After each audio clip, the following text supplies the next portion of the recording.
मंगल ध्वज पर आक्रमण करने वाले परग्रही योद्धाओं का सामना जब कालकी पुरुष से होता है तो वे उनके दिव्य तेज और अपराजेय शक्ति के आगे भयभीत हो जाते हैं। वे बिना संघर्ष किए ही धीरे धीरे पीछे हटने लगते हैं और अंततः मंगल ध्वज छोड़कर चले जाते हैं। परंतु उनके हृदयों में भय गहरा बैठ जाता है।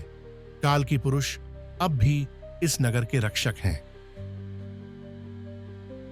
उनका गृह जो हमारी आकाश गंगा से आधी दूरी पर स्थित है, वहां जब उनकी सेनाएं खाली हाथ लौटती हैं तो उनका क्रूर अधिपति क्रोध से उग्र हो उठता है।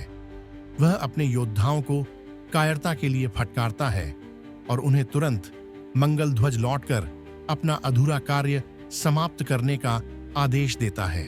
तभी उनके वरिष्ठ सलाहकार और परिषद सदस्य उन्हें सावधान करते हैं।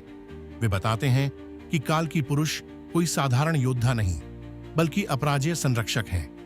वर्षों पूर्व जब पृथ्वी पर अनगिनत युद्धों की अग्नि धधक रही थी और परग्रही सेनाएं वहां के जीवन को नष्ट करने के लिए उतारू थीं, तब एक घोर महासंग्राम हुआ था। उस महायुद्ध में अकल्पनीय विनाश हुआ, परंतु अंततः कालकी पुरुष ने पृथ्वीवासियों की रक्षा की और परग्रही आक्रमणकारियों को पराजित कर दिया। परंतु जब उन्होंने युद्ध के बाद पृथ्वी की दशा देखी तो उनका हृदय द्रवित हो उठा।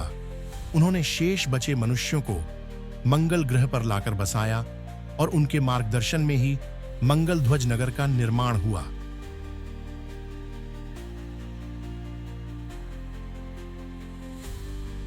तब से लेकर आज तक कालकी पुरुष ही इस नगर के द्वारपाल हैं। उन्हें पराजित करना असंभव है। क्रूर परग्रही अधिपति गंभीर हो जाता है, परंतु उसका अहंकार उसे रोकता नहीं। वह तुरंत अपने सौरमंडल के समस्त शक्तिशाली ग्रहों को संदेश भेजता है और मंगल ध्वज पर आक्रमण करने में सहायता मांगता है। कुछ ही घंटों में विभिन्न ग्रहों की परग्रही सेनाएं उसकी सेवा में आ खड़ी होती हैं।